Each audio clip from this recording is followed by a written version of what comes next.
जितना भी बोला जाए काफी कम है, लेकिन इस सभागार में यदि एक व्यक्तित्व की चर्चा ना हो तो मगध विश्वविद्यालय और हमारे विभाग के योगदान जो स्वतंत्रता आंदोलन में है उसको नकारना होगा। यहाँ पर हमारे समक्ष हमारे इतिहास विभाग के पूर्व विभागाध्यक्ष मनीष सिन्हा बैठे हैं। ये आपको और हमको जानकर गौरवान्वित होना चाहिए कि इनके नाना, जिनका नाम बाबू जगत नारायण लाल था, वो हमारे देश के ही नहीं हमारे प्रदेश के भी बहुत बड़े स्वतंत्रता सेनानी थे।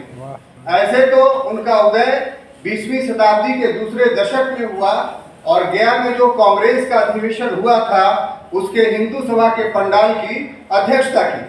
लेकिन हम उनके योगदान की चर्चा भारत छोड़ो आंदोलन के परिवेश में करना चाहते हैं, और वो ये है कि जब 11 अगस्त को 5:46 में सचिवालय के सामने पटना डीएम की आज्ञा से जब गोली चालन का आदेश दिया गया और गोरखा रेजिमेंट के घुड़सवारों ने 14 राउंड गोलियां चलाई तो हमारे 7 युवा शहीद हुए थे।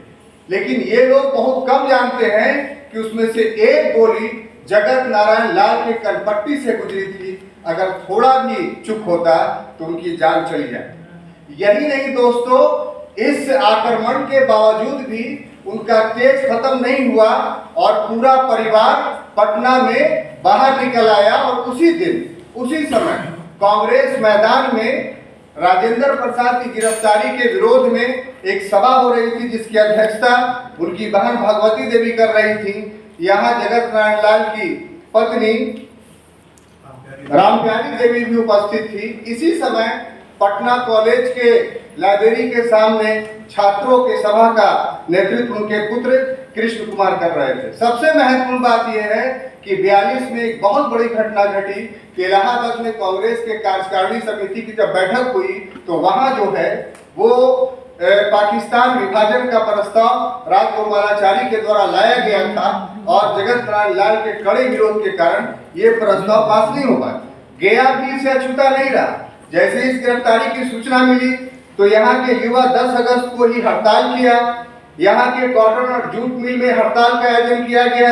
यही नहीं, उस रात को चांद चौरा के डाकघर के तार काट दिए गए। इन सभी में सबसे महत्वपूर्ण भूमिका जो निभाया था वो जगन्नाथ मिश्र, भूईराम और कैलाश राम ने। ये लोग जब कोतवाली थाना से जा रहे थे तो कोतवाल ने इन्हें पहचान लिया और पहचानने के बाद सीधा इन पर गोली चालन कर दिया, जिससे हमारा लाल जगन्नाथ मिश्र 3 गोली खाने के बावजूद अपने घर के अपने दुकान की तरफ बढ़ने लगा जो सुगंध भंडार था, और उस सुगंध भंडार में भी नहीं पहुंच पाया दोस्तों।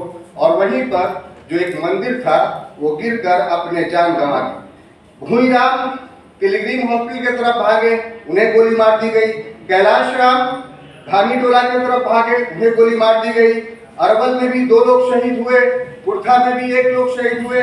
सबसे महत्वपूर्ण बात है दोस्तों कि इसमें गया में 8 लोगों ने शहादत दी और 19 लोग जो है वो गिरफ्तार किए गए।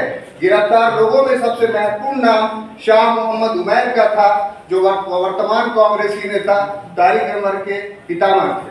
अंत में मैं अपनी बात इन शब्दों के साथ खत्म करना चाहता हूँ और तरन्नुम के साथ। वतन की सरजमी से इश्क उल्फत हम भी करते हैं, वतन की सरजमी से इश्क उल्फत हम भी करते हैं।